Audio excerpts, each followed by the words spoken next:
Man lazimal istighfar, siapa yang banyak beristighfar, Allah berikan 4. Ja'alallahu lahu min kulli dhiqin makhraja, segala kesempitannya dilapangkan Allah, sempit hatinya dilapangkan Allah, sempit dadanya dilapangkan Allah. Wali wa min kulli hammin faraja, segala kesusahannya diberikan Allah kemudahan, susah rezekinya, susah hidupnya, susah pikirannya, susah urusannya dimudahkan Allah. Wa razaqahu min haitsu la yahtasib, diberi Allah rezeki dari jalan yang tidak disangka-sangka, yang tidak diduga-duga, datang rezeki itu. Siapa yang menjanjikan? Nabi Muhammad SAW. Nabi bicara dari mana? Wa ma yantiqu 'anil hawa in huwa illa wahyun yuha, dia bicara bukan mengikuti hawa nafsunya, melainkan dari wahyu yang dibawa oleh Jibril dari Allah Subhanahu wa taala.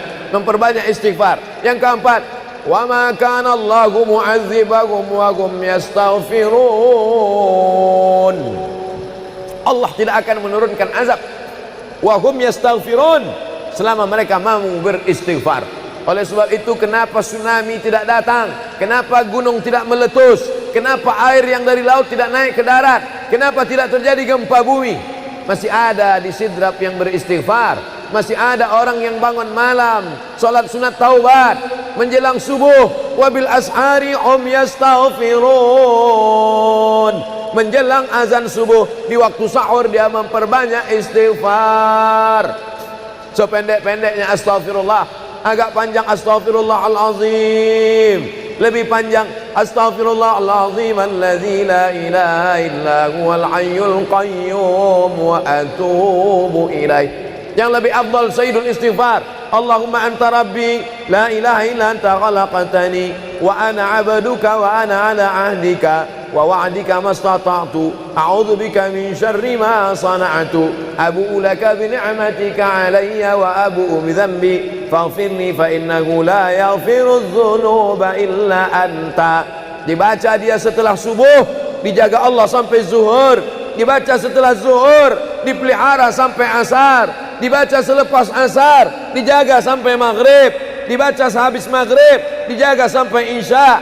Dibaca habis isya, dijaga sampai subuh. Allahumma anta rabbi la ilaha illa anta khalaqtani wa ana 'abduka, aku hambamu, wa ana 'ala ahdika, aku dalam perjanjian denganmu, wa wa'dika, aku dalam MOU denganmu, mastata'tu, sesuai kemampuanmu. Abu ulaka bi ni'matika alayya, aku datang menghadapmu dengan nikmatmu, nikmat mata, nikmat telinga, nikmat otak, nikmat hati, nikmat buah pinggang, nikmat kaki, nikmat tangan. Wa abu bi dzambi, tapi justru aku datang membawa dosa. Aku datang membawa nikmat, tapi justru aku datang membawa dosa. Dosa telinga, dosa mata, dosa lidah, dosa hati. Mestinya aku datang membawa nikmat, datang membawa pahala.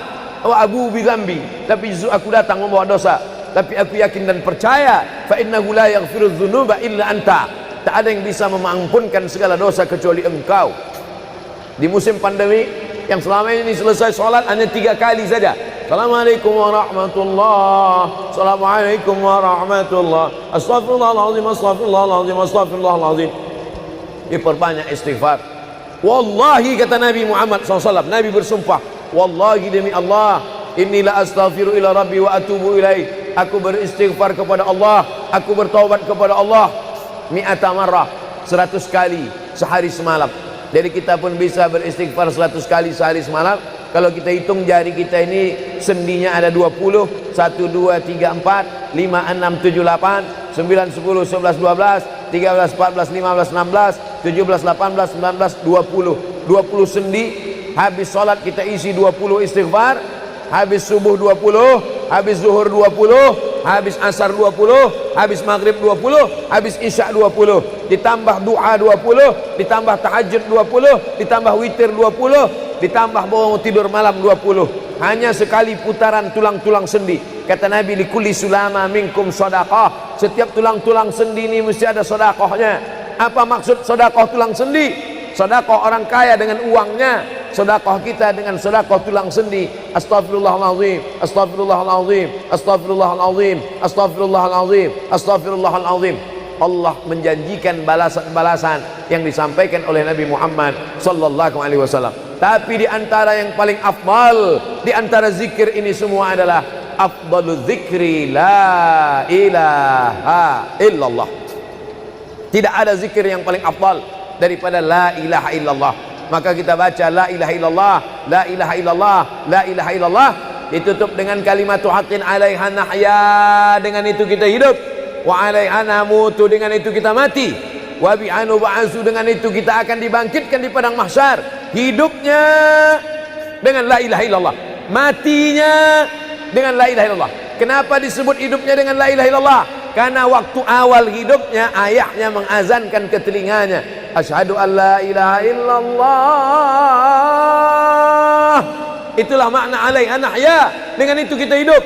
Kenapa disebut alaiha namutu, dengan itu kita mati? Karena matinya ditalqinkan ke telinga sebelah kanan, la ilaha illallah. Matinya pun dengan la ilaha illallah. Wa bi'anu ba'su, nanti dia dibangkitkan di padang mahsyar juga dengan kalimat la ilaha illallah. Tapi jangan lupa, orang yang hanya berkata la ilaha illallah tidak diakui Islamnya. Orang yang hanya berkata la ilaha illallah tidak diterima amalnya sebelum dia sepasang dengan Muhammadur Rasulullah. Oleh sebab itu maka solawat, apalagi hari ini hari Jumat, Sayyidul Ayyam, kata Nabi, perbanyaklah solawat pada hari Jumat.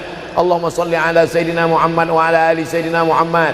Allahumma salli ala Sayyidina Muhammad wa ala ali Sayyidina Muhammad. Allahumma salli ala Sayyidina Muhammad wa ala ali Sayyidina Muhammad. Khusus pada hari Jumat. Hari yang lain kita bersolawat, tapi pada hari Jumat maka kita perbanyak solawat, solawat, solawat, solawat. Inna salatakum ma'rudatun alayya. Solawat kamu dari rumah kamu, dari tempat kamu bersolawat. Solawat orang sidrap dibawa ke Masjid Nabawi. Salawat orang sidrap dibawa ke makam Nabi.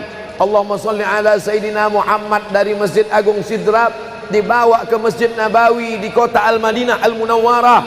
Lalu kemudian sahabat bertanya, kaifa salatuna ma'rudatun alaika wa qad arimta? Bagaimana salawat kami dibawa ke makammu padahal engkau sudah mati, meninggal dunia? Bukankah orang yang mati itu tidak hidup? Bukankah orang mati itu dimakan cacing tanah? Apa jawab Nabi? Innallaha harramal arda ajsadal anbiya. Allah mengharamkan tanah memakan jasad para nabi. Jadi sahabat Nabi itu rasional. Sahabat Nabi itu berpikir. Sahabat Nabi itu bukan hanya diam. Sahabat Nabi itu bukan hanya nerima saja. Sahabat Nabi itu bertanya, bagaimana mungkin salawat kami bisa dibawa ke makammu padahal kau sudah mati dimakan cacing tanah? Nabi menjawab, innallaha harramal arda ajsadal anbiya. Allah mengharamkan tanah memakan jasad para nabi. Hari Jumat, pagi Jumat, petang Jumat, malam Jumat, memperbanyak salawat lebih daripada hari biasanya. Allahumma salli ala Sayyidina Muhammad wa ala ali Sayyidina Muhammad. Membaca surat Al-Kahfi. Man qara'a surat Al-Kahfi yaumal jumu'ati. Siapa yang membaca surat Al-Kahfi hari Jumat, pagi Jumat, siang Jumat, sore Jumat, malam Jumat, adha'a lahu min nur. Allah berikan dia cahaya, pencerahan, terang pandangannya, terang matanya, terang pikirannya, terang hatinya. Kalau sudah gelap, kita suntuk. Makanya anak kecil tidak boleh mati lampu. Kalau ada anak kecil malam mati lampu, napasnya bisa sesak. Kenapa sesak? Sempit dadanya. Itu maknanya kalau Allah kasih kita terang cahaya karena membaca surat Al-Kahfi hari Jumat. Tapi jangan sampai menyuruh orang baca surat Al-Kahfi, ternyata yang ceramah ini belum baca surat Al-Kahfi. Bacalah surat Al-Kahfi. Ustaz sudah baca? Oh, saya ngajak aja. Enggak. Sebelum ceramah saya baca dulu. Malam Jumat, tadi malam. Habis sholat tahajud, duduk, baca surat Yasin, baca surat Al-Kahfi. Supaya waktu menyampaikannya plong. Karena kalau kita hanya menyuruh saja tidak mengamalkannya, terasa di dalam hati. Bacalah surat Al-Kahfi. Pembohong. Oleh sebab itu saya mengajak, tapi saya sudah baca duluan. Man qara'a surat Yasin lailatal Jum'ah. Siapa yang membaca surat Yasin malam, tidak hanya malam Jumat. Man qara'a Yasin fi lailatin, tak ada disebut malam Jumat. Siapa yang baca surat Yasin pada suatu malam, malam Senin, malam Selasa, malam Rabu, malam Kamis, malam Ahad, malam Jumat, ghufira lahu, asbaha maghfuran lah. Waktu subuh dia sudah diampunkan Allah. Adapun surat Al-Kahfi tadi malam, malam Jumat, pagi Jumat, siang Jumat, sore Jumat, sampai nanti sebelum matahari tenggelam. Dan dari sholat asar sampai matahari tenggelam, waktu mustajab untuk berdoa, didoakan segala kebaikan-kebaikan. Sayyidul ayyam, induk dari segala hari. Berapa banyak orang amat sangat ingin hidup di hari ini, tapi meninggal kemarin sore. Berapa banyak amat sangat ingin hidup di bulan ini, tapi sudah didahului oleh ajal, janji kepada Allah Subhanahu wa taala. Jangan ada sedetik pun waktu yang sia-sia, yang kosong hampa, tanpa kita isi dengan amal kepada Allah Subhanahu wa taala. Man shalla alayya salatan, siapa yang bersolawat satu kali, sallallahu alaihi biha asyra, Allah balas 10 kebaikan. Huttan anhu asyara sayiat, ditutupi 10 kesalahan.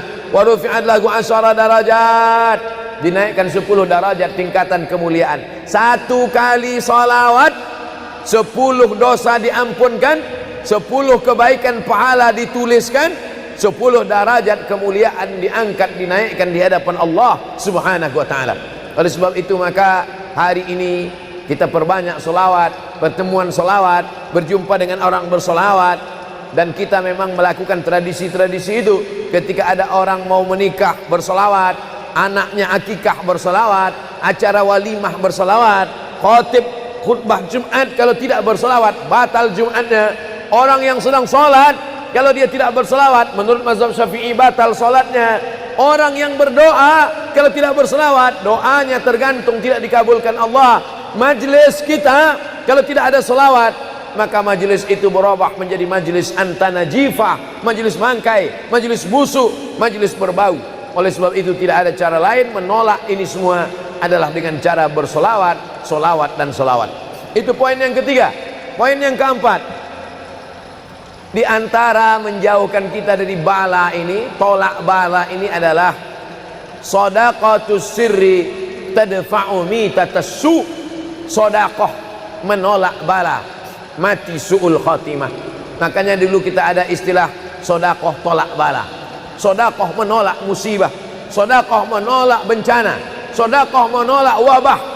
Oleh sebab itu maka yang selama ini biasa bersedekah kepada anak yatim, biasanya menyambut Ramadan, jangan lagi tunggu bulan Ramadan, datangi rumah anak yatim, makan mereka, sembako beras mereka, masukkan ke dalam karung 10 kilo, gula sekilo, minyak sekilo, susu saset, ikan sarden, masukkan, berikan. Ini dengan niat menolak segala musibah, segala bencana, segala wabah. Orang-orang yang mati itu kalau dia ditanya Allah Subhanahu wa taala, hai mayit, hai orang yang mati, seandainya ku kasih kau hidup lagi, mau apa tidak? Mereka amat sangat ingin hidup.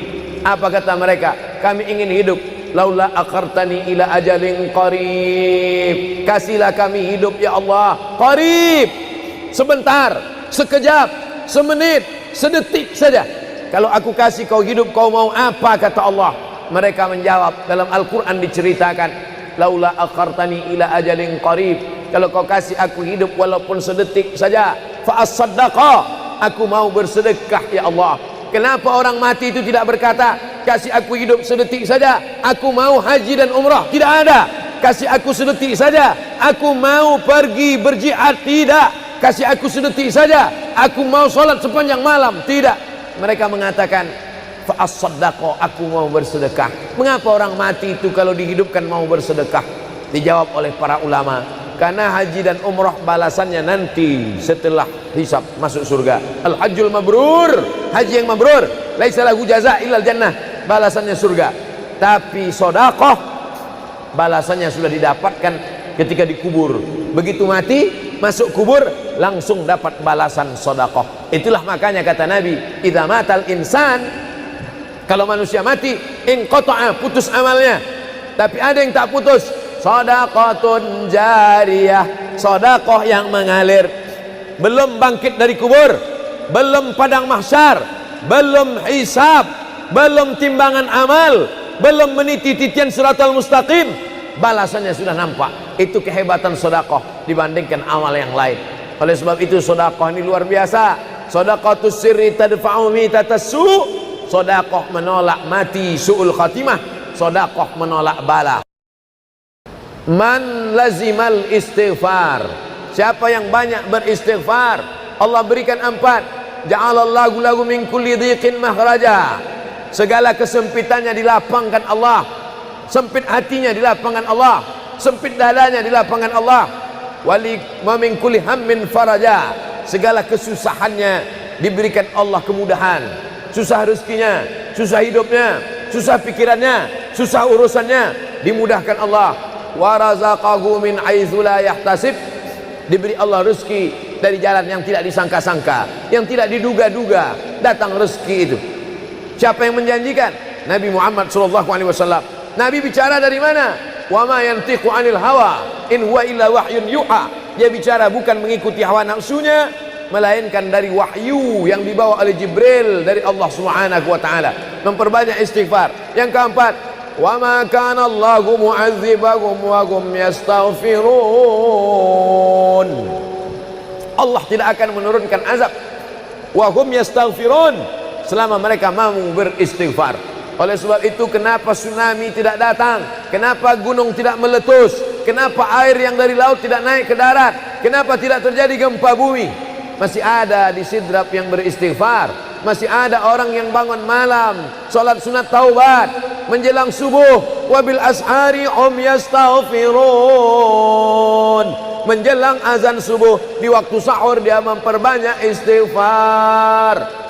Sependek-pendeknya astaghfirullah, agak panjang astaghfirullahalazim, lebih panjang astaghfirullahalazim alladzi la ilaha illa huwal hayyul qayyum wa atubu ilaih. Yang lebih afdal sayyidul istighfar, Allahumma anta rabbi la ilaha illa anta khalaqtani wa ana 'abduka wa ana 'ala 'ahdika wa wa'dika mastata'tu a'udzu bika min syarri ma sana'tu abu'u laka bi ni'matika 'alayya wa abu'u bi dhanbi faghfirli fa innahu la yaghfiru dzunuba illa anta. Dibaca dia setelah subuh, dijaga Allah sampai zuhur, dibaca setelah zuhur, dipelihara sampai asar, dibaca selepas asar, dijaga sampai maghrib, dibaca sehabis maghrib, dijaga sampai isya, dibaca habis isya, dijaga sampai subuh. Allahumma anta rabbi la ilaha illa anta khalaqtani wa ana 'abduka, aku hambamu, wa ana 'ala ahdika, aku dalam perjanjian denganmu, wa wa'dika, aku dalam MOU denganmu, mastata'tu, sesuai kemampuanmu. Abu ulaka bi ni'matika alayya, aku datang menghadapmu dengan nikmatmu, nikmat mata, nikmat telinga, nikmat otak, nikmat hati, nikmat buah pinggang, nikmat kaki, nikmat tangan. Wa abu bi dzambi, tapi justru aku datang membawa dosa. Aku datang membawa nikmat, tapi justru aku datang membawa dosa. Dosa telinga, dosa mata, dosa lidah, dosa hati. Mestinya aku datang membawa nikmat, datang membawa pahala. Wa abu bi dzambi, tapi justru aku datang membawa dosa. Tapi aku yakin dan percaya, fa innahu la yaghfiru dzunuba illa anta, tak ada yang bisa mengampunkan segala dosa kecuali engkau. Di musim pandemi yang selama ini selesai sholat hanya 3 kali saja. Assalamualaikum warahmatullahi, assalamualaikum warahmatullahi, astaghfirullahaladzim, astaghfirullahaladzim, astaghfirullahaladzim. Diperbanyak istighfar. Wallahi, kata Nabi Muhammad SAW, Nabi bersumpah, wallahi demi Allah, inilah astaghfiru ila rabbi wa atubu ilaih, aku beristighfar kepada Allah, aku bertaubat kepada Allah, mi'ata marrah, 100 kali sehari semalam. Jadi kita pun bisa beristighfar 100 kali sehari semalam. Kalau kita hitung jari kita ini sendinya ada 20, 1, 2, 3, 4, 5, 6, 7, 8, 9, 10, 11, 12, 13, 14, 15, 16, 17, 18, 19, 20. 20 sendi, habis sholat kita isi 20 istighfar, habis subuh 20, habis zuhur 20, habis asar 20, habis maghrib 20, habis isya 20, ditambah doa 20, ditambah tahajud 20, ditambah witir 20, ditambah bangun tidur malam 20. Hanya sekali putaran tulang-tulang sendi. Kata Nabi, likulli sulama minkum sedekah, setiap tulang-tulang sendi ini mesti ada sedekahnya. Apa maksud sedekah tulang sendi? Sedekah orang kaya dengan uangnya, sedekah kita dengan sedekah tulang sendi. Astaghfirullahalazim, astaghfirullahalazim, astaghfirullahalazim, astaghfirullahalazim, astaghfirullahalazim. Allah menjanjikan balasan-balasan yang disampaikan oleh Nabi Muhammad sallallahu alaihi wasallam. Tapi di antara yang paling afdal di antara zikir ini semua adalah afdalu dzikri la ilaha illallah. Tidak ada zikir yang paling afdal daripada la ilaha illallah. Maka kita baca la ilaha illallah, la ilaha illallah, la ilaha illallah, ditutup dengan kalimatu haqqin 'alaiha nahya, dengan itu kita hidup, wa 'alaiha namutu, dengan itu kita mati, wa bi'anu ba'su, dengan itu kita akan dibangkitkan di padang mahsyar. Hidupnya dengan la ilaha illallah, matinya dengan la ilaha illallah. Kenapa disebut hidupnya dengan la ilaha illallah? Karena waktu awal hidupnya ayahnya mengazankan ke telinganya, asyhadu an la ilaha illallah. Itulah makna alaiha nahya, dengan itu kita hidup. Kenapa disebut alaiha namutu, dengan itu kita mati? Karena matinya ditalqinkan ke telinga sebelah kanan, la ilaha illallah. Matinya pun dengan la ilaha illallah. Wa bi'anu ba'su, nanti dia dibangkitkan di padang mahsyar juga dengan kalimat la ilaha illallah. Tapi jangan lupa, orang yang hanya berkata la ilaha illallah tidak diakui Islamnya. Orang yang hanya berkata la ilaha illallah tidak diterima amalnya sebelum dia sepasang dengan Muhammadur Rasulullah. Oleh sebab itu maka solawat, apalagi hari ini hari Jumat, Sayyidul Ayyam, kata Nabi, perbanyaklah solawat pada hari Jumat. Allahumma salli ala Sayyidina Muhammad wa ala ali Sayyidina Muhammad. Allahumma salli ala Sayyidina Muhammad wa ala ali Sayyidina Muhammad. Allahumma salli ala Sayyidina Muhammad wa ala ali Sayyidina Muhammad. Khusus pada hari Jumat. Hari yang lain kita berselawat, tapi pada hari Jumat maka kita perbanyak solawat, solawat, solawat, solawat. Inna salatakum ma'rudatun alayya. Solawat kamu dari rumah kamu, dari tempat kamu bersolawat. Solawat orang sidrap dibawa ke Masjid Nabawi. Salawat orang sidrap dibawa ke makam Nabi. Allahumma salli ala Sayyidina Muhammad dari Masjid Agung Sidrap dibawa ke Masjid Nabawi di kota Al-Madinah Al-Munawwarah. Lalu kemudian sahabat bertanya, kaifa salatuna ma'rudatun alaika wa qad arimta? Bagaimana salawat kami dibawa ke makammu padahal engkau sudah mati, meninggal dunia? Bukankah orang yang mati itu tidak hidup? Bukankah orang mati itu dimakan cacing tanah? Apa jawab Nabi? Innallaha harramal arda ajsadal anbiya. Allah mengharamkan tanah memakan jasad para nabi. Jadi sahabat Nabi itu rasional. Sahabat Nabi itu berpikir. Sahabat Nabi itu bukan hanya diam. Sahabat Nabi itu bukan hanya nerima saja. Sahabat Nabi itu bertanya, bagaimana mungkin salawat kami bisa dibawa ke makammu padahal kau sudah mati dimakan cacing tanah? Nabi menjawab, innallaha harramal arda ajsadal anbiya. Allah mengharamkan tanah memakan jasad para nabi. Hari Jumat, pagi Jumat, petang Jumat, malam Jumat, memperbanyak salawat lebih daripada hari biasanya. Allahumma salli ala Sayyidina Muhammad wa ala ali Sayyidina Muhammad. Membaca surat Al-Kahfi. Man qara'a surat Al-Kahfi yaumal jumu'ati.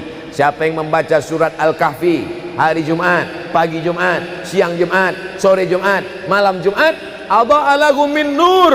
Allah berikan dia cahaya, pencerahan, terang pandangannya, terang matanya, terang pikirannya, terang hatinya. Kalau sudah gelap, kita suntuk. Makanya anak kecil tidak boleh mati lampu. Kalau ada anak kecil malam mati lampu, napasnya bisa sesak. Kenapa sesak? Sempit dadanya.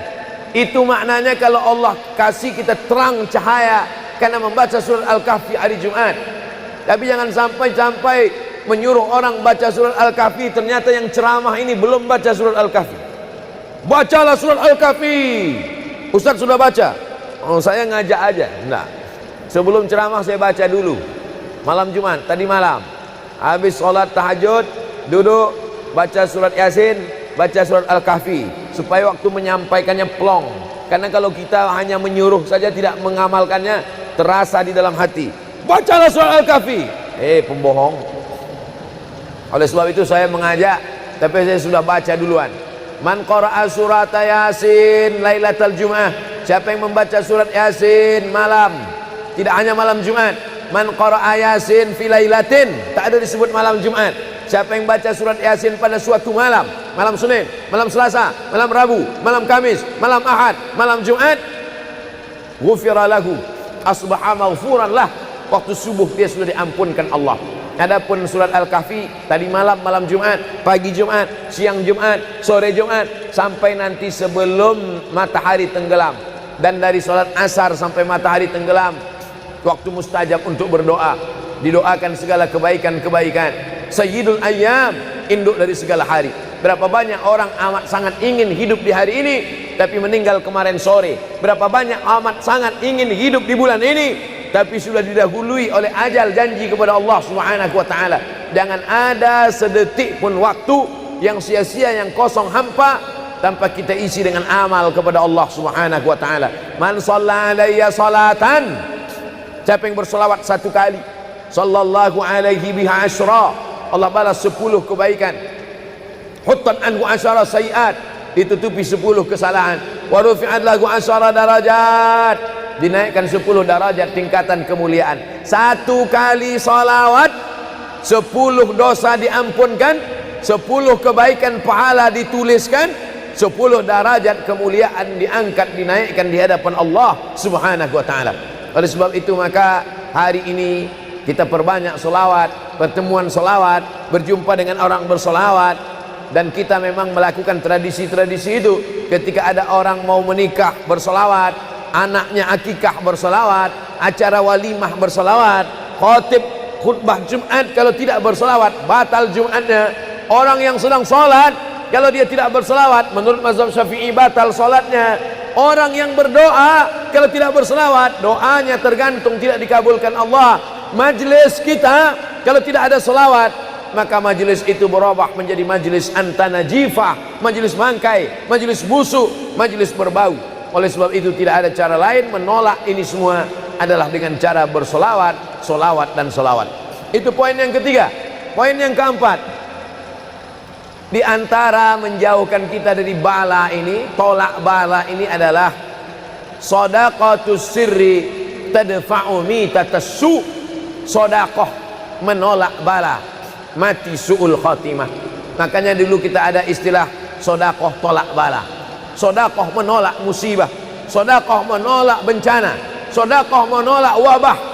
Oleh sebab itu maka yang selama ini biasa bersedekah kepada anak yatim, biasanya menyambut Ramadan, jangan lagi tunggu bulan Ramadan, datangi rumah anak yatim, makan mereka, sembako beras mereka, masukkan ke dalam karung 10 kilo, gula sekilo, minyak sekilo, susu saset, ikan sarden, masukkan, berikan. Ini dengan niat menolak segala musibah, segala bencana, segala wabah. Orang-orang yang mati itu kalau dia ditanya Allah Subhanahu wa taala, hai mayit, hai orang yang mati, seandainya ku kasih kau hidup lagi, mau apa tidak? Mereka amat sangat ingin hidup. Apa kata mereka? Kami ingin hidup. Laula akhartani ila ajalin qarib, kasihlah kami hidup ya Allah qarib, sebentar, sekejap, semenit, sedetik saja. Kalau aku kasih kau hidup, kau mau apa? Kata Allah. Mereka menjawab, dalam Al-Quran diceritakan, laula akhartani ila ajalin qarib, kalau kau kasih aku hidup walaupun sedetik saja, fa as-saddaqa, aku mau bersedekah ya Allah. Kenapa orang mati itu tidak berkata, kasih aku hidup sedetik saja, aku mau haji dan umrah? Tidak ada. Kasih aku sedetik saja, aku mau pergi berjihad? Tidak. Kasih aku sedetik saja, aku mau sholat sepanjang malam? Tidak. Mereka mengatakan, fa as-saddaqa, aku mau bersedekah. Mengapa orang mati itu kalau dihidupkan mau bersedekah? Dijawab oleh para ulama, karena haji dan umrah balasannya nanti setelah hisab masuk surga. Al-hajjul mabrur, haji yang mabrur, laisa lahu jaza illal jannah, balasannya surga. Tapi sedekah balasannya sudah didapatkan ketika dikubur. Begitu mati masuk kubur langsung dapat balasan sedekah. Itulah makanya kata Nabi, idza matal insan, kalau manusia mati, inqata'a, putus amalnya. Tapi ada yang tak putus, shadaqatun jariyah, sedekah yang mengalir. Belum bangkit dari kubur, belum padang mahsyar, belum hisab, belum timbangan amal, belum meniti titian siratal mustaqim, balasannya sudah nampak. Itu kehebatan sedekah dibandingkan amal yang lain. Oleh sebab itu sedekah ini luar biasa. Shadaqatus sirri tadfa'u mitatas su, sedekah menolak mati su'ul khatimah, sedekah menolak bala. Alhamdulillah, Allahumma salli ala Sayyidina Muhammad wa ala ali Sayyidina Muhammad.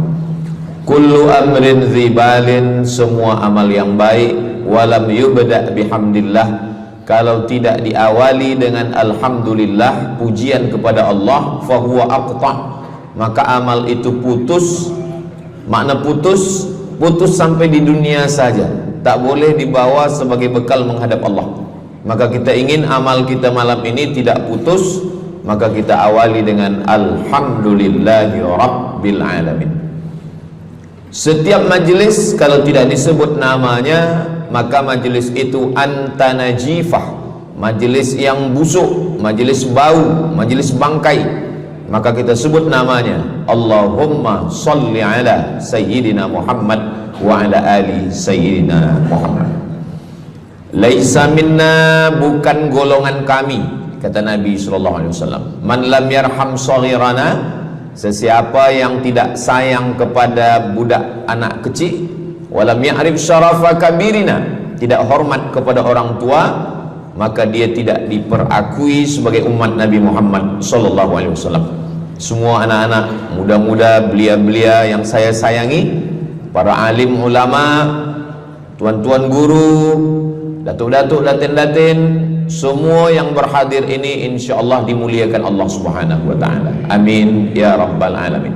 Tajuk kita malam ini 8 keutamaan orang yang bersedekah menurut Al-Qur'an dan sunnah Nabi Muhammad sallallahu alaihi wasallam. Keutamaan yang pertama,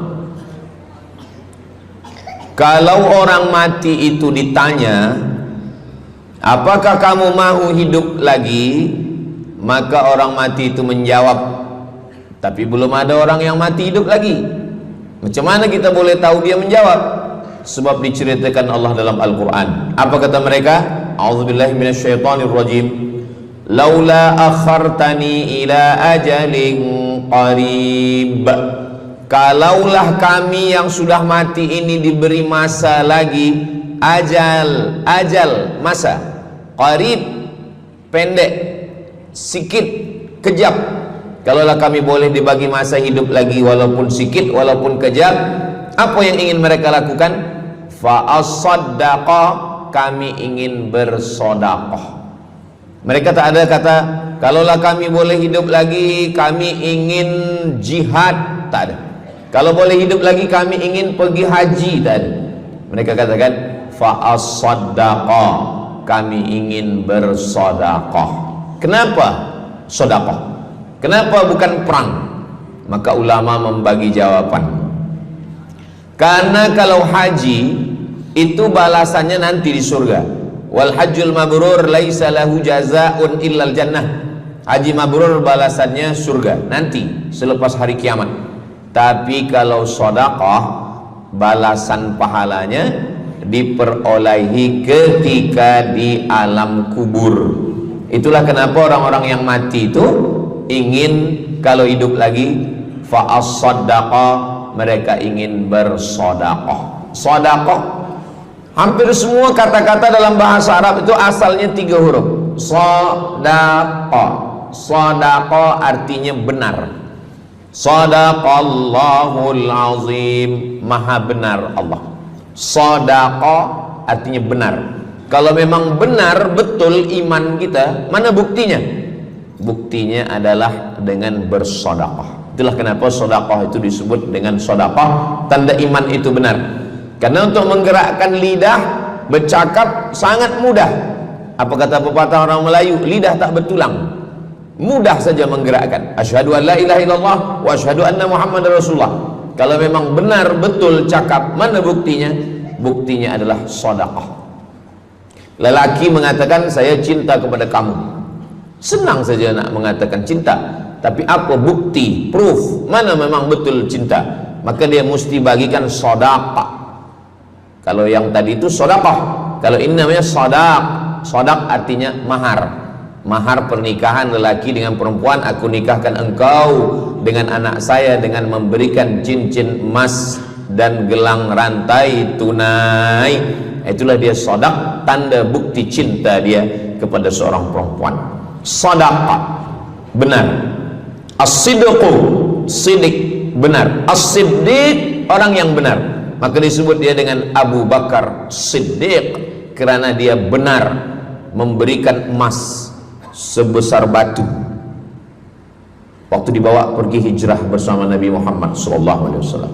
Maka dia disebut dengan Siddiq karena dia benar imannya dengan memberikan sedekah. Tapi ada makna siddiq yang lain. Ketika yang lain mendustakan Nabi, tak percaya kepada Isra Mi'raj, dialah orang yang percaya. Maka disebut dia dengan Siddiq. Siddiq dari kata sadaq, benar. Karena iman dia yang benar.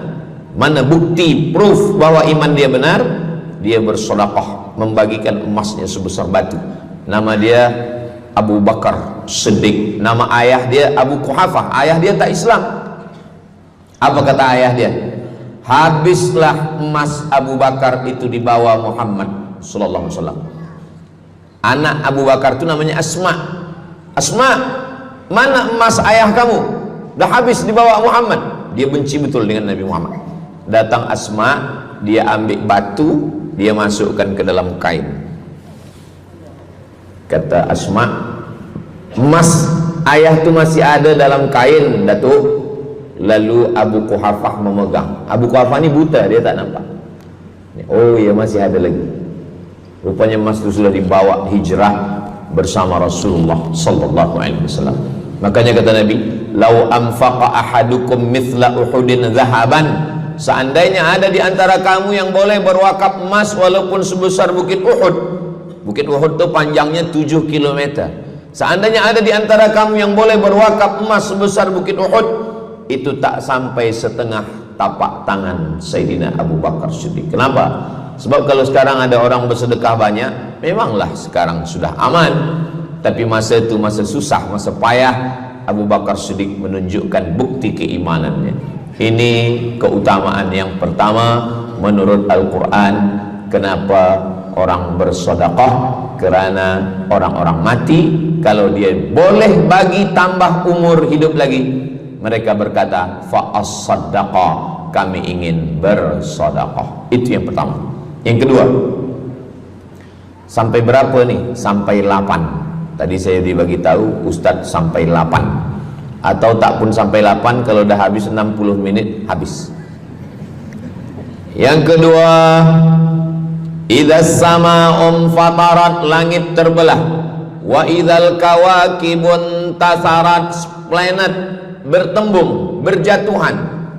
Wa idzal biharu fujirat, lautan diletupkan, tsunami namanya. Wa idzal quburu bu'thirat, semua yang dikubur dibangkitkan. Selepas itu kita pun bangkit dari kubur. Innama amruhu idza arada syai'an ayyaqula lahu kun fayakun. Bila kita bangkit, tak ada atap, tak ada dinding, tak ada pokok kayu, semua gunung-gunung macam bulu kambing dihembus angin. Wa takunul jibalu kal ihnil manfush, macam bulu kambing dihembus angin. Di mana kita bernaung, di mana kita berlindung?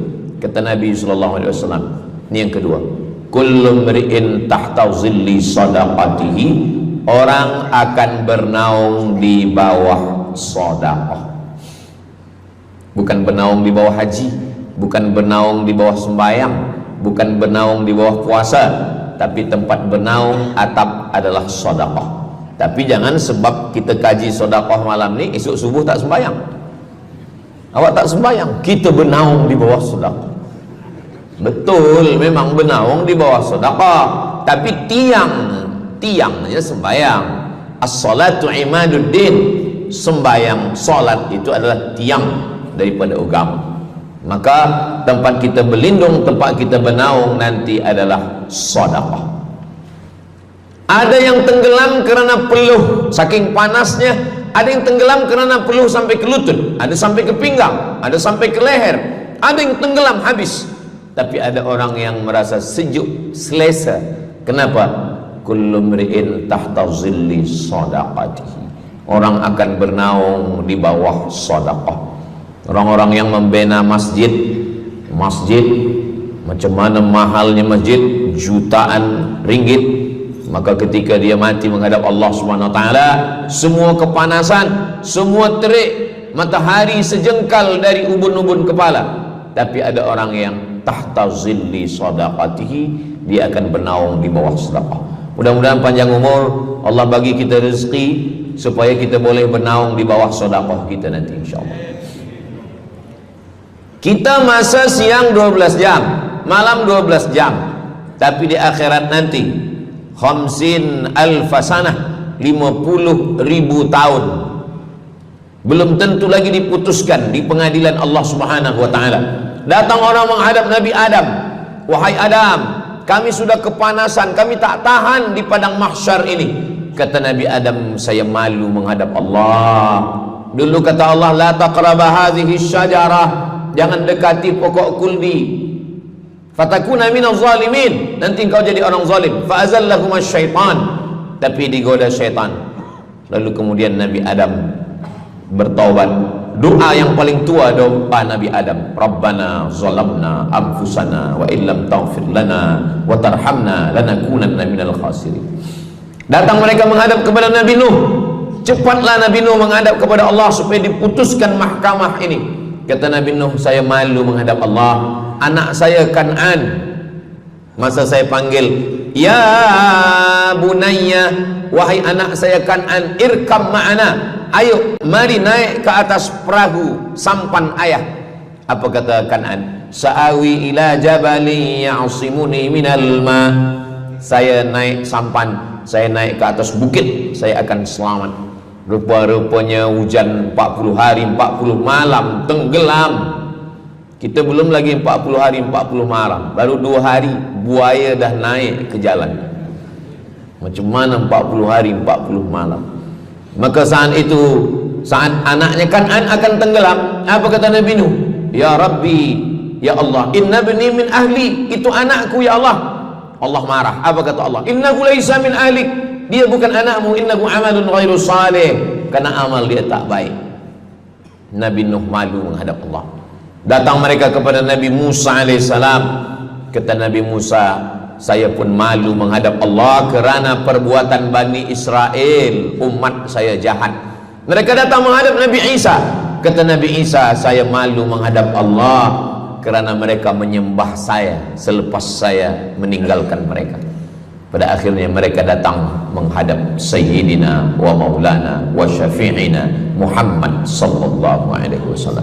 Hanya Nabi Muhammad lah yang berani menghadap Allah. Sebab apa? Sebab dia umatnya. Maka walaupun kita umat yang paling kecil, umur paling pendek, badan paling tidak bertenaga, tapi kita adalah umat yang pertama nanti yang akan diputuskan perkara, dan kita adalah umat yang pertama akan masuk ke dalam surga Allah Subhanahu wa ta'ala. Maka banyak mereka yang ingin menjadi umat Nabi Muhammad. Bahkan Nabi Musa pun ingin menjadi umat Nabi Muhammad sallallahu alaihi wasallam. Masa Umar bin Khattab datang membawa lembaran-lembaran Taurat, Nabi berkata, apa itu wahai Musa? Taurat. Nabi Muhammad SAW memanggil, mari Taurat. Lalu Nabi Muhammad mengkoyak. Apa kata Nabi? Lau kana Musa hayyan ma wasa'ahu illa iyattabi'ani. Kalaulah Musa masih hidup, dia pasti akan ikut saya. Dan itu betul pada peristiwa Isra dan Mi'raj. Nabi jadi imam, Nabi Musa jadi makmum, Nabi Isa jadi makmum, Nabi Ibrahim jadi makmum, semua nabi-nabi jadi makmum. Imamnya adalah Sayyidina wa Maulana Muhammad sallallahu alaihi wasallam. Jadi keutamaan yang kedua, kita bernaung di bawah sedekah. Yang ketiga, sadaqatus sirri tutfi'u ghadabar rabbi kama yatfa'ul ma'an nar. Sedekah memadamkan api neraka seperti air yang memadamkan api. Kita kalau nampak api, mudah-mudahan kita selamat daripada terbakar, amin. Lalu kemudian datang api, kita padamkan dengan air. Lalu kemudian macam mana memadamkan api neraka? Air sebanyak apa yang boleh memadamkan? Maka kata Nabi SAW, keutamaan yang ketiga adalah sadaqatus sirri tutfi'u ghadabar rabbi, sedekah memadamkan api neraka. Jadi kalau kita dulu banyak silap, banyak salah, banyak dosa, kullu bani Adam, semua manusia ini khata'un, semua pernah salah, pernah mabuk, pernah berzina, pernah minum khamar, pernah berjudi. Kalaupun dia tidak buat dosa yang zahir, pernah hasad, pernah dengki, busuk hati. Maka ketika itu macam mana memadamkan murka Allah dengan istighfar, memadamkan dengan sembahyang, solat, sunat, taubat? Ada satu cara lagi. Dengan cara apa? Memadamkannya dengan sedekah. Tudfi'u ghadabar rabbi, memadamkan murka marah Allah Subhanahu wa taala, padam dengan sedekah. Tapi tentu saja sedekah yang ikhlas kerana Allah Subhanahu wa taala. Datang seorang yang sudah banyak dosa menghadap Nabi, menghadap pendeta Yahudi. Wahai pendeta Yahudi, saya ini banyak salah, banyak dosa. Saya sudah membunuh 99 orang. Apakah mungkin Tuhan mengampunkan dosa saya? Kata pendeta Yahudi, Tuhan tidak mengampuni dosa kamu kerana kamu sudah membunuh. Dia cabut pisau dia. Kalau begitu kamulah yang ke-100. Dia dah bunuh 99. Itu maka saya takut juga kalau datang orang, Ustaz Somad, apakah Allah mengampuni dosa saya? Apa dosa kamu? Membunuh orang. Ayo Allah ampunkan dosa. Faqtulu anfusakum, bunuhlah diri kamu. Surat Al-Baqarah. Bunuhlah diri kamu. Fataba alaikum, Allah menerima taubat kamu dengan membunuh diri. Sebab Bani Israel minta ampun kepada Allah bukan dengan istighfar, minta ampun kepada Allah bukan dengan sembahyang taubat. Bani Israel kalau dia minta ampun kepada Allah dulu zaman Nabi Musa, dia ambil pedang, dia ambil parang panjang, dia cari orang yang sama-sama berdosa. Saya ada dosa, saya cari tuan-tuan yang ada dosa. Tuan ada dosa? Ada. Kita nak bertaubat? Ya, ayo kita. Nanti kita sama-sama cincang. Nanti tuan cincang saya cincang tuan. Kita sama-sama mati, baru Allah ampunkan dosa. Faqtulu anfusakum, bunuhlah diri kamu. Fataba alaikum, Allah menerima taubat kamu. Tapi syariat Nabi Muhammad sallallahu alaihi wasallam, ma min muslimin yuznibu dzamban, kalau ada yang silap khilaf salah, summa yatatahhar, mandi taubat. Apalagi kita di Bandar Seri Begawan, bila tadi pesawat terbang nak landing turun, nampak cantik laut keliling. Jadi siapa nak mandi taubat, pergi ke laut. Kalau sampai ke tengah laut, bukan cuma dosa hilang, orangnya hilang sekali. Aku mandi taubat, saya mandi taubat. Selepas mandi taubat, tak boleh mandi taubat, wudu. Tak boleh wudu, tayamum. Selepas itu sembahyang sunat taubat, usolli sunnatat taubat raka'ataini lillahi ta'ala. Dosanya perlu sebut, jangan sebut. Ada seorang lelaki, maaf, nafsu dia tinggi. Lalu di jalan dia nampak perempuan. Selepas itu maaf, dia cium. Selepas itu dia datang ke Nabi, dia mengadu. Ya Rasulullah, tadi saya melakukan begini-begini. Tegak Umar bin Khattab, Allah sudah tutupi, kenapa kamu bukakan di hadapan orang ramai? Allah mengampuni manusia kecuali al-mujahirun. Al-mujahirun menampakkan dosanya dan bangga dengan dosanya. Ini orang akhir zaman ini sekarang banyak mujahirun. Dia mabuk, dia live streaming. Hai guys, dah mabuk ke malam ni? Ini al-mujahirun. Maka ulil amri mesti ambil hukum.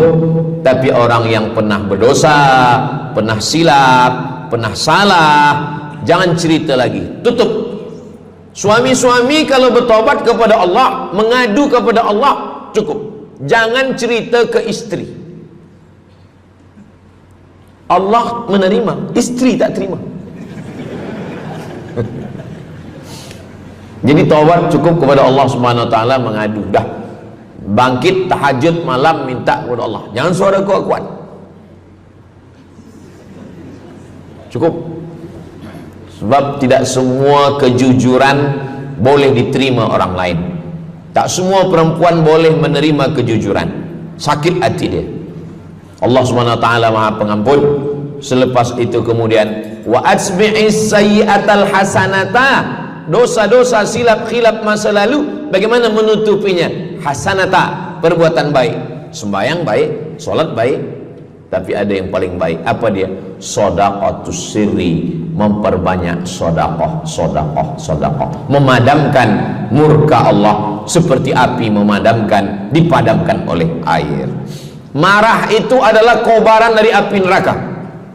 Bila kita sedang marah, itu adalah api neraka lahab. Lahab itu artinya berkobar. Lahab pakai ba, lahab. Sebab saya pernah juga lalu di satu jalan, ada rumah makan, restoran Abu Lahab, pakai P, lahab, mungkin lahab, makan lahab. Allah Subhanahu wa taala memadamkan murkanya. Inna rahmati sabaqat ghadabi, rahmatku lebih cepat daripada murkaku. Memang Allah marah, tapi ketika dia berbagi kepada orang lain, dia tutupi dosanya di masa yang lalu. Syarat taubat 3. Yang pertama, an-nadamu fil qalbi, menyesal dalam hati. Yang kedua, al-iqraru bil lisani, nyatakan dengan lisan, astaghfirullahalazim. Yang ketiga, al-itmaru alla ya'uda ilaihi abadan, tekad saya tidak akan buat lagi sampai mati. Namanya taubat nasuha. Nasuha, 3 huruf. Nasoha artinya menyaring madu. Datang orang memanjat pokok kayu, dia ambil parang panjang, dia potong sarang lebah jatuh ke bawah, disaring dengan kain tipis, lalu kemudian tersangkut di atas kain, lilinnya tersangkut, lebahnya tersangkut, anak lebah tersangkut, rantingnya tersangkut, dahannya tersangkut, maka keluarlah madu. Itu bahasa Arabnya namanya nasuha. Apa makna nasuha? Menyaring dosa-dosa sehingga yang tinggal hanya amal soleh, yang sampah-sampah tersangkut. Sekarang susah nak minum madu yang asli, banyak palsu. Macam mana Ustaz, saya ni suka spesial minum madu, apa tanda madu ni asli? Bawa pulang ke rumah, kalau istri marah itu asli.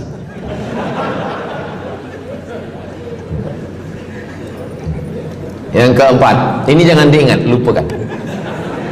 Yang keempat, apa itu keutamaan sedekah? Kata Nabi sallallahu alaihi wasallam, as-sadaqatu, sedekah itu tadfa'u mitatas su', menolak mati su'ul khatimah. Tak ada guna amal elok baik kalau mati dalam keadaan su'ul khatimah. Kita selalu berdoa, Allahumma khtim lana bihusnil khatimah. Maka cara untuk menolak mati su'ul khatimah ini adalah dengan cara sedekah. Banyak orang mati husnul khatimah, bukan ulama, meninggal di dalam Masjidil Haram sedang pakai ihram, selepas tawaf di belakang makam Ibrahim ketika sedang sujud terakhir. Itulah mati yang paling indah. Dalam wudhu sedang sembahyang, di sujud terakhir dalam tanah haram, dalam Masjidil Haram, di belakang makam Ibrahim. Meninggal, dibawa jenazah balik. Orang datang bertanya kepada ibunya, dia masih pemuda belia, apakah dia ulama? Dia bukan ulama. Kenapa dia mulia betul? Apakah dia pernah perang ke Palestina? Tidak. 2-3 hari selepas itu datang satu perempuan membawa budak kecil. Kamu siapa? Kami adalah orang yang tiap bulan dapat kiriman beras, minyak dan makanan dari pemuda ini. Saya maaf, seorang janda, ini anak-anak saya, dan dia selalu bagikan uang dia untuk makankan. Jadi nanti kalau ada orang meninggal, tiba-tiba selepas itu datang janda membawa anak, itu tanda husnul khatimah. Sebab dia belum nikah, dia masih lajang. Allah ingin menunjukkan bahwa kalau engkau berbuat sedekah, maka Allah Subhanahu wa taala memberikan keutamaan husnul khatimah. Bukan setakat diselamatkan dari su'ul khatimah, tapi mendapatkan husnul khatimah. Ada seorang dari Maghribi, dari Maroko, Mesir, Libya, Tunisia, Algeria, Maghribi.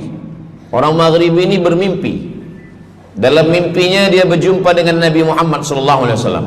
Kata Nabi, engkau pergi ke Saudi Arabia, cari di kampung ini, nanti engkau jumpai seorang pemuda, sampaikan salamku kepada dia, katakan dia penghuni surga. Malam pertama mimpi, iya ke? Tidak ke? Jangan-jangan syaitan. Tak betul. Malam kedua mimpinya sama. Engkau pergi ke Saudi Arabia, datangi kampung ini, jumpai seorang pemuda namanya si fulan, bagi tahu ke dia, salamku untuk dia, sampaikan kepada dia bahwa dia penghuni surga. Nah, 2 kali. Ini udah agak kuat. Tunggu 3 kali, sampai 3 malam mimpinya sama. Akhirnya orang Maghrib ini terbang dari Casablanca sampai ke Jeddah. Dari Jeddah dia cari kampung yang disebut dalam mimpi. Sampai itu dia cari pemuda. Adakah di kampung ini seorang pemuda namanya si fulan? Betul. Dia tengok, biasa saja. Bukan ulama, bukan macam Musa Abdul Somad.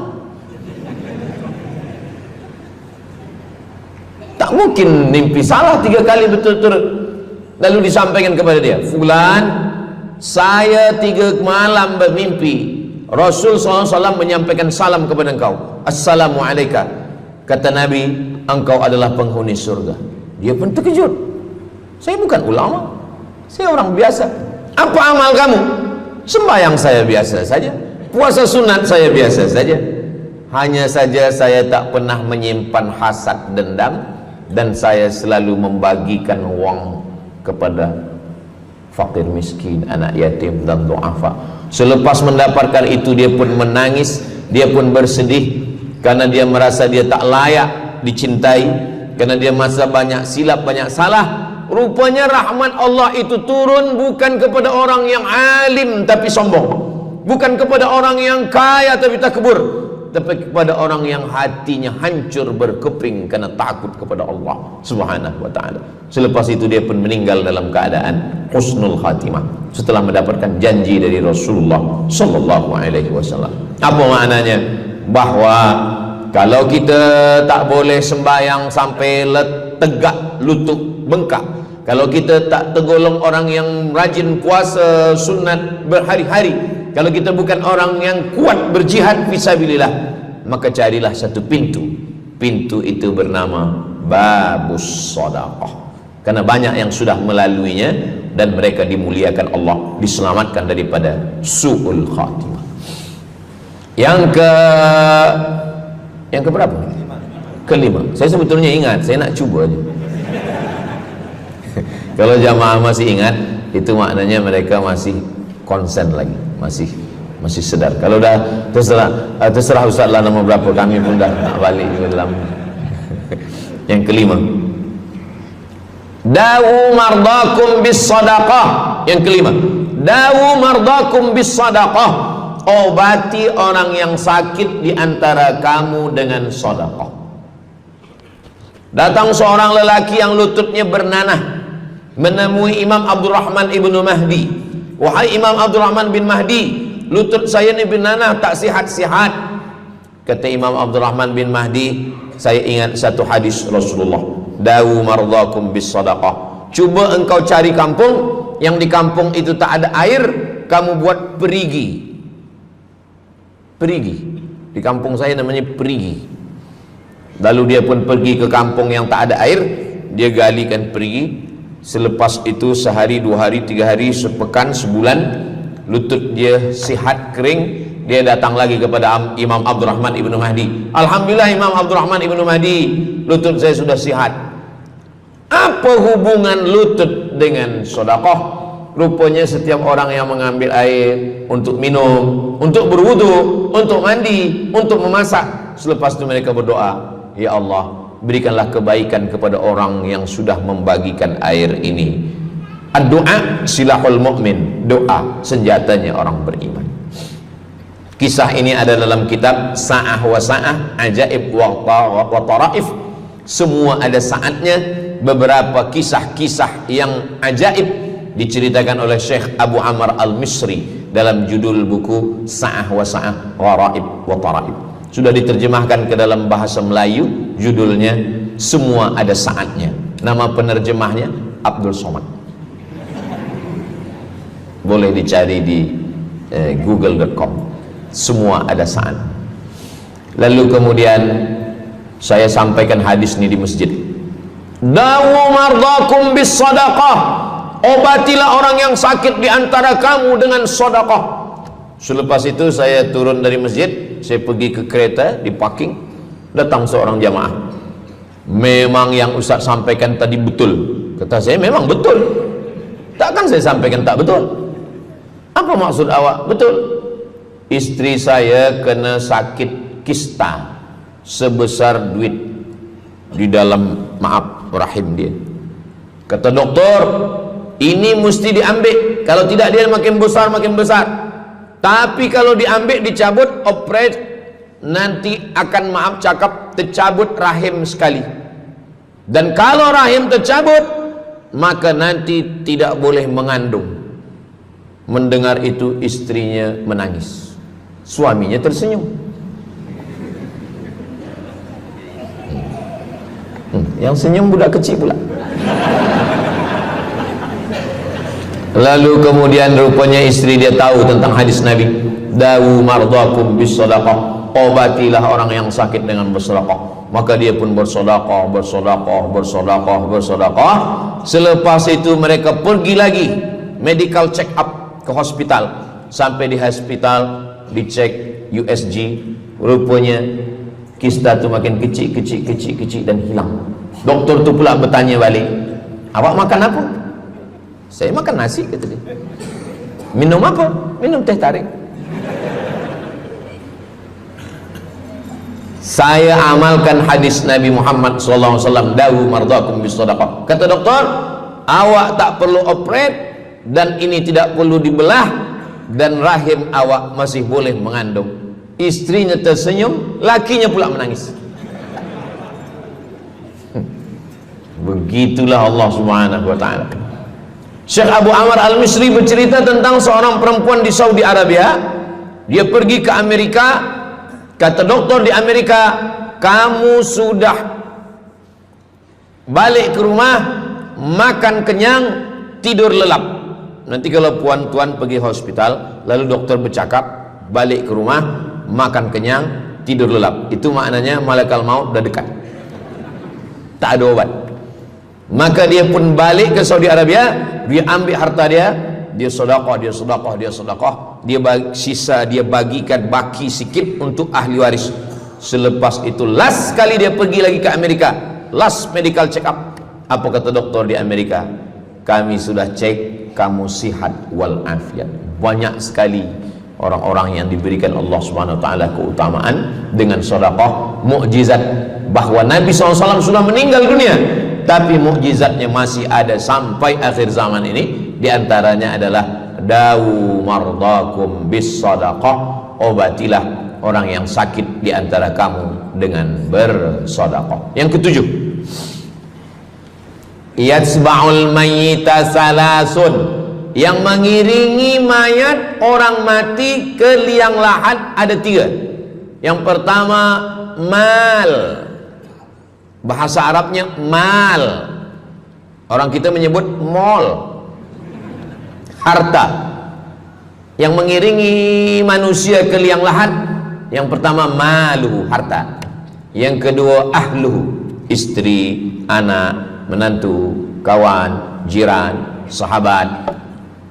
Yarji'usnani, yang dua ni balik ke rumah, anak balik, istri balik, kereta balik, semua balik.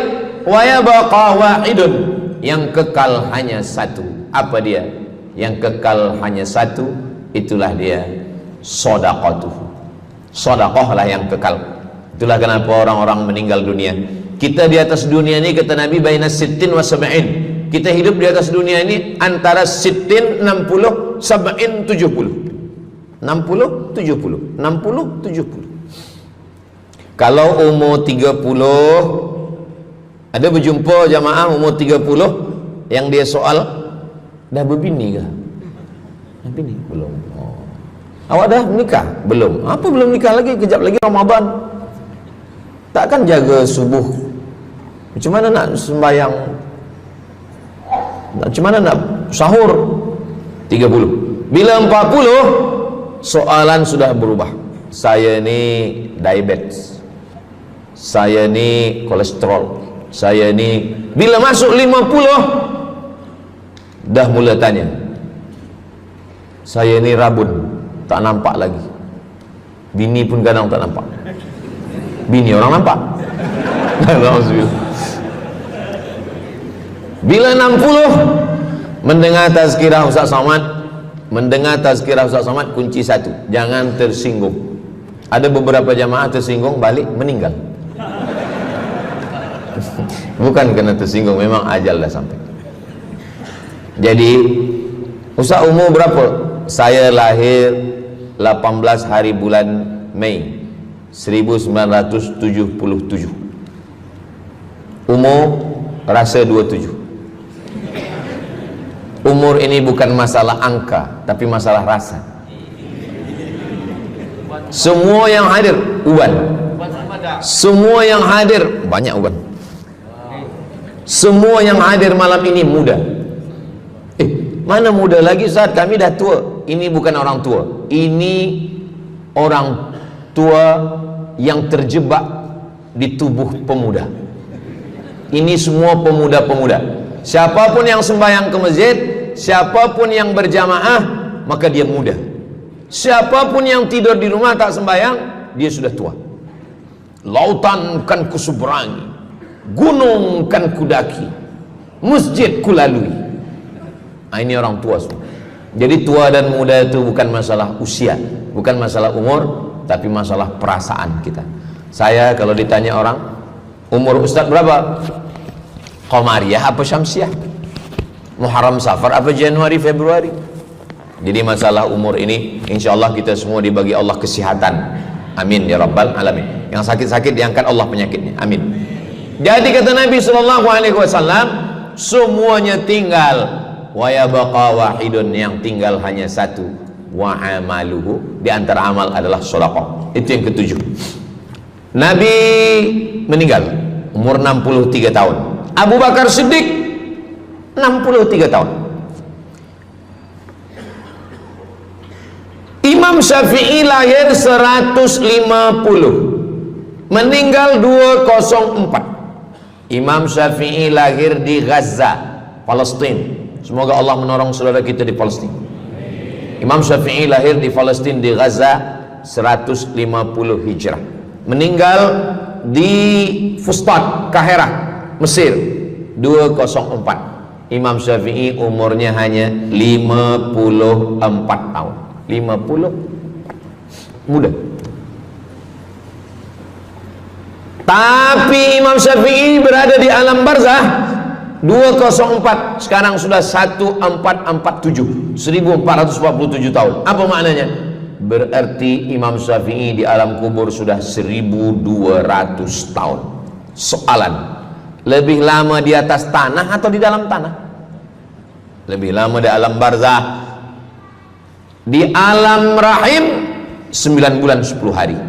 Di alam dunia 63 tahun. Kalau sampai di alam kubur menunggu hari kiamat.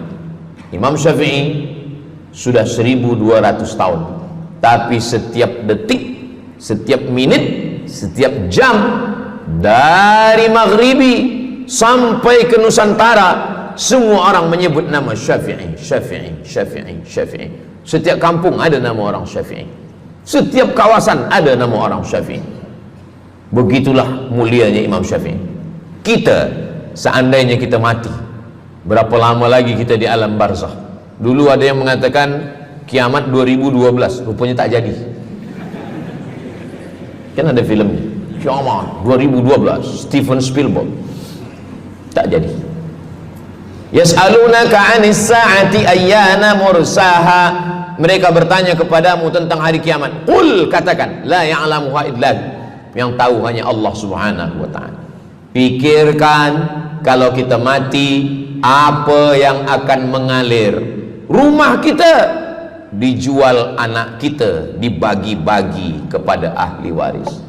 Kereta kita dijual semuanya. Tapi orang yang membina masjid di Brunei Darussalam, masjid dah cantik-cantik, besar-besar, elok-elok. Tadi kami cerita tentang Muslim yang ada di Kamboja, yang ada di Vietnam, yang ada di Myanmar, kesusahan, kepayahan, yang ada di Palestin.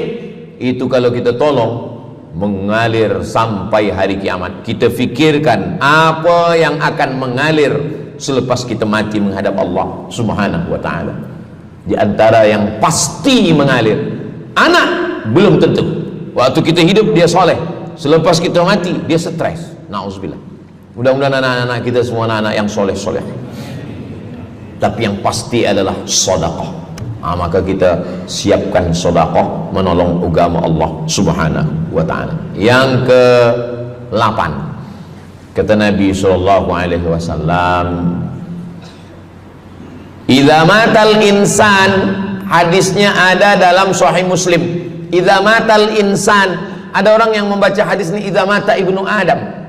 Idza mata ibnu Adam itu tarjamah, bukan bunyi teks. Bunyi teksnya idza matal insan, kalau manusia mati, inqata'a, putus.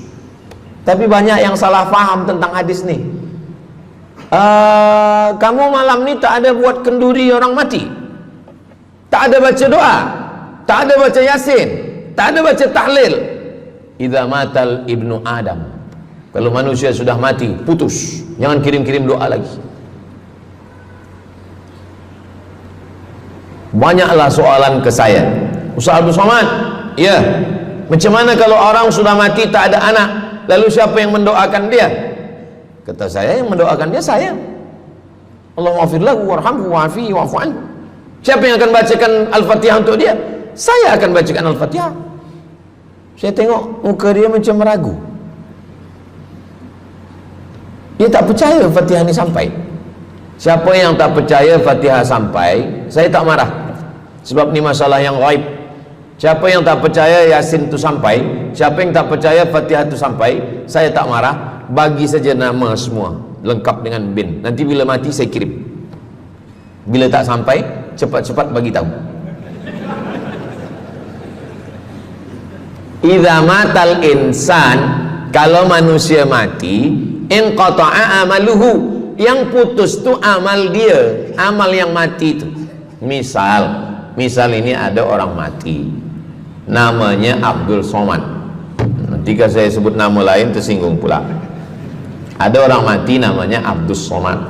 Idza matal insan, kalau Abdul Somad ni mati, inqata'a amaluhu, maka yang putus tu amal dia, amal Abdul Somad ni yang putus. Amal orang Brunei untuk Abdul Somad putus atau tak putus? Tidak putus. Datang berita, mereka tengok di Instagram Abdul Somad, Ustadz Abdul Somad Official. Bagi yang belum follow, cepat follow. Apa berita? Ustadz Somad sudah meninggal. Orang Bandar Seri Begawan, semua orang Brunei mengirimkan Al-Fatihah, mereka sholat gaib. Sampai apa tak sampai? Sampai. Jadi mana yang putus itu apa maknanya? Amal dia putus, amal orang mati nih putus, amal orang hidup kepada yang mati tak putus. Saya ulang sekali lagi, yang putus itu amal orang mati, amal orang mati putus. Apa maksud amal orang mati putus? Kepada muslimin muslimat, sila datang ke masjid yang akan membagi tazkirah almarhum Abdul Somad. Itu mana putus, mana boleh tazkirah lagi. Orang mati itu amalnya putus, tapi amal orang hidup untuk orang mati tidak putus. Kalau memang putus, kenapa ada amalnya yang tak putus? Ada amal dia yang tak putus. Ini Abdul Somad mati dia, amal dia semuanya putus, tapi ada amal dia yang tak putus. Pertama, shadaqatun jariyah. Sedekah itu kan amal dia, tak putus. Sedekah dia bina masjid dia, sedekah dia tahfiz Quran. Budak-budak tahfiz Quran itu menghafal Quran, jadi tuan guru, punya murid, punya pondok, maka tak putus. Amal dia tapi tak putus. Yang kedua, ilmun yuntafa'u bih, mengajar dia, diamalkan orang, tak putus. Waladun solihun, anak soleh. Anak soleh itu maksudnya, anak soleh itu kan amal dia. Nah, itu yang banyak orang yang tak paham. Macam mana amal soleh, macam mana amal soleh itu amal kita? Macam mana anak soleh itu amal kita? Kalau istri, mohon maaf, kalau istri awak cuma awak tengok saja, apakah mungkin dia hamil? Nah, itu dah payah betul dah menjelaskan. Maknanya anak kita itu amal kita. Maka kalau kita mati, dia tetap mengalir. Bukan berarti doa orang lain tak sampai. Ini banyak orang salah faham.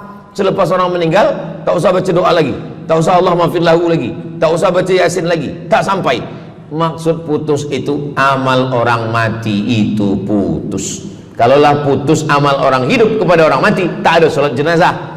Nanti kalau ada orang mengatakan, tak usah baca doa, kita udah putus semua, nanti bila dia mati, jangan sembayangkan. Sebab sembahyang jenazah itu kan amal orang hidup untuk orang mati. Allahu Akbar, Allahumma alhamd, Allahu Akbar, Al-Fatihah, Allahu Akbar, salawat, Allahu Akbar, Allahumma maghfir lahu warhamhu wa'afihi wa'fu anhu, Allahu Akbar, Allahumma la tahrimna ajrahu wa la taftina ba'dahu wa waghfir lana wa lahu wa li ikhwana alladhina sabaquna bil iman wa la taj'al fi qulubina ghillan lil ladzina amanu rabbana innaka ra'ufur rahim. Empat itu sampai, Al-Fatihah sampai, doa sampai, Al-Fatihah sampai, solawat sampai, doa takbir 3 sampai, doa takbir 4 pun sampai. Itu maknanya amal orang hidup sampai, tapi amal orang mati putus. Apakah orang mati itu tetap beramal? Orang mati tetap beramal, tapi katanya putus. Yang putus itu amal wajib. Sholat wajib, tak wajib lagi. Puasa wajib, tak wajib lagi. Adapun amal yang tak wajib, makanya kalau ada suami yang tak mau amal wajib, suruhlah dia mati. Mana dalil ustadz bahwa orang mati tetap beramal? Waktu Nabi Muhammad SAW Isra Mi'raj, Nabi Isra Mi'raj, Nabi tengok Nabi Musa sholat di dalam kuburnya, padahal Nabi Musa sudah meninggal. Itu menunjukkan orang meninggal pun beribadah, tapi ibadah dia tidak wajib lagi. Waktu sampai di Masjidil Aqsa, Nabi Ibrahim sholat, Nabi Musa sholat, Nabi-Nabi sholat, padahal mereka sudah meninggal dunia. Itu menunjukkan bahwa orang mati beribadah, tapi ibadahnya tidak wajib. Yang kita wajib ini hanya dari akil baligh sampai kita mati. Siapa yang wajib sembahyang? Akil baligh. Siapa yang wajib puasa? Akil baligh. Siapa yang wajib haji? Akil baligh mampu. Ada orang akil, ada orang baligh tapi tak akil. Umur 15 tahun, 20 tahun, 30 tahun, baligh umurnya sampai tapi tak akil, tak ada akal. Rufi'al qalam, kertas, pena. Pena dia terangkat, tak mencatat. Ada 3 orang yang penanya tak mencatat. Yang pertama, anis sobi hatta yahtalim, budak kecil sampai dia mimpi akil balik. Yang kedua, anin naim hatta yastayqiz, orang tidur sampai dia terjaga. Yang pertama, budak kecil sampai akil balik. Maka kalau nak nakal waktu kecil itulah. Menyesal saya Ustaz, waktu kecil dulu baik-baik. Yang kedua, anin naim hatta yastayqiz, orang tidur sampai dia jaga tidur. Makanya kalau nak buat dosa waktu tidur. Ada seorang suami tidur, selepas itu dia terjaga, dia katakan ke istri dia, Adinda, buah hati belayan jiwa, siang dan malam terbayang-bayang, makan tak kenyang, tidur tak lelap. Abang bermimpi malam tadi. Mimpi apa? Mimpi berbini lagi. Kata istri dia, engkau tidur lagi, mimpi lagi, ceraikan dia. Macam mana nak tidur lagi? Begitulah. Tapi perempuan ini tak ada di Brunei, di kampung saya. Sini baik-baik. Orang tidur dia tidak boleh dihukum, sebab mimpi kita tak boleh buat-buat. Anil naim hatta yastayqis, orang tidur sampai dia jaga tidur. Anil majnun hatta yafiq, orang gila sampai sehat. Orang gila tak diambil hukum, tak wajib sembahyang, tak wajib puasa. Itu maka kadang isteri kalau ada lelaki tak sembahyang, abang ni gila ke? Kata, aku tergila-gila dengan kamu sayang. Jadi siapa yang wajib? Macam mana dengan orang yang pikun, hilang ingatan? Hilang ingatan bila dari mula zuhur azan sampai waktu asar habis, ingatan dia hilang, maka dia tak wajib sembahyang. Tapi bila dia ingat sekejap, dia wajib lagi. Itu pula masalahnya Ustaz. Laki saya ni hilang ingatan waktu sembahyang aja. Lepas tu ingat balik berakal. Kata orang kalau sudah tua kita mengalami namanya demensia. Manusia demensia, amnesia. Amnesia tak ingat apa-apa, semua lupa. Itu maka kita bila nak pergi kemana-mana guna helmet, sebab bila kepala ni terantuk lupa. Ada kawan saya, dia hafaz Quran 30 juzuk, ceramah tazkirah kemana-mana, bawa kereta jatuh. Kata dia banyak ayat-ayat yang hilang, maka aku kalau sembahyang ayat pendek-pendek. Kata saya, bang, di kampung saya dulu kalau ada radio yang dah tua yang rosak, itu biasa kita pukul mau elok balik. Cuba antukkan sekali lagi, kata saya. Kata dia, aku takut kalau aku antukkan Fatihah ni pula hilang. Maka Islam ini datang menjaga 5. Pertama, menjaga akal. Tak boleh minum khamar, tak boleh guna khamar, narkotik. Menjaga diri, tak boleh bunuh diri. Menjaga kehormatan, tak boleh menghina orang. Menjaga agama, tak boleh membawa aliran sesat, ateis, tak percaya, kekafiran. Menjaga harta, tak boleh ada mencuri, tak boleh ada dusta, tak boleh ada akad bohong, tak boleh ada tipu, tak boleh ada gharar, tak boleh ada zulm, tak boleh ada ghish. Man ghasyana falaysa minna, siapa yang menipu kami maka dia bukan golongan kami. Jadi berdasarkan 8 keutamaan ini, kalau ingat 8-8-nya alhamdulillah. Tak ingat 8, ingat 7, ingat 6, ingat 5, ingat 4, ingat 3, ingat 2, ingat 1. Satu pun tak ingat, innalillah. Tapi insyaAllah kita boleh ingat semua. Sebab apa? Sebab tazkirah malam ini direkodkan. Nanti boleh ditonton ulang di channel Ustaz Abdul Somad Official. Jangan lupa subscribe, like, share, and comment. Jamaah yang dimuliakan Allah Subhanahu Wa Taala, tadi saya mula pukul 8.15, sekarang sudah pukul 8.10. Jadi saya di mana-mana tazkirah memanglah 60 menit, 600 ml. Tapi rupanya botolnya kecil. Jadi sebenarnya setengah jam pun cukup. Jadi dari 8 tadi itu semua membagi kita semangat. Kalau ada orang yang mengatakan Islam ini agama yang menyuruh kita tak usahlah berniaga, tak usahlah bertanam kelapa sawit, tak usahlah bertanam kelapa, tak usahlah buka ikan, tak usahlah bertani. Sesungguhnya Islam ini agama yang menyuruh kita berusaha. Masuk masjid, Allah maftah li abwaba rahmatik. Keluar masjid, Allahumma inni as'aluka min fadlik. Kenapa keluar masjid minta rezeki? Sebab peniaga, pedagang, bisnismen dapat duit. Duitnya bukan untuk dunia, duitnya untuk akhirat. Jadi kalau ada orang mengatakan kereta tak dibawa mati, siapa kata kereta tak dibawa mati? Kereta boleh dibawa mati. Kereta yang macam mana? Kereta wakaf. Ada kereta 10, wakafkan untuk tahfiz Quran. Masa mak saya meninggal, berpesan dia, nanti kalau aku mati, tolong kuburkan aku di samping makam ayahku. Dari tempat saya, rumah saya ke kampung mak saya jauh, 10 jam naik kereta. Hospital tak nak bagi kereta ambulan. Maka selepas itu saya azam dalam diri saya, nanti kalau ada duit, kita buatkan kereta wakaf ambulan. Siapapun saja yang sakit meninggal, free, Alhamdulillah kami ada yayasan tabung wakaf umat namanya, 2 kereta ambulans sekarang. Siapapun yang sakit free. Naik kereta ni free, syaratnya 2, sakit mati. Alhamdulillah, sesiapa saja datang boleh. Jadi saya rasa sakit hati, dalam hati saya itu saya mesti azamkan, tekadkan ini.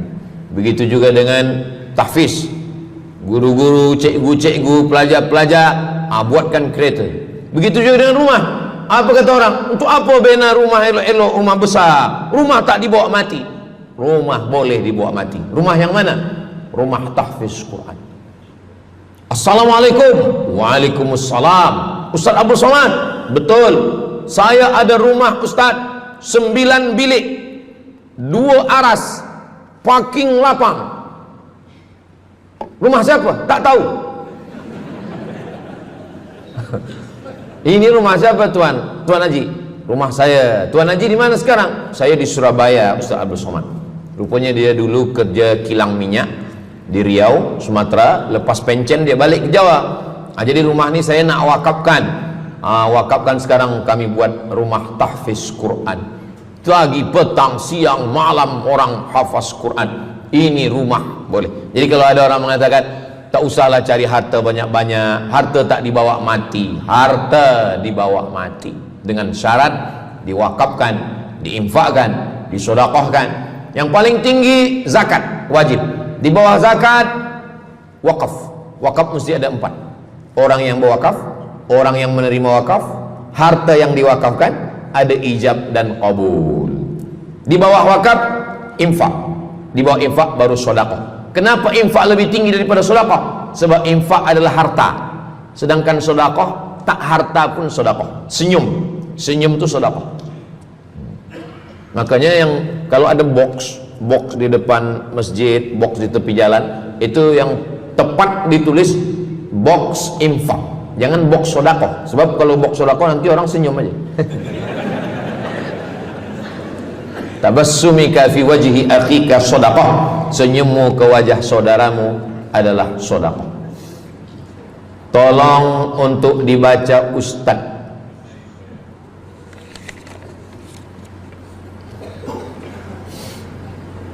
Seorang hamba yang ketika jahiliyah pernah mengambil hak orang dengan mengambil persen daripada uang infak.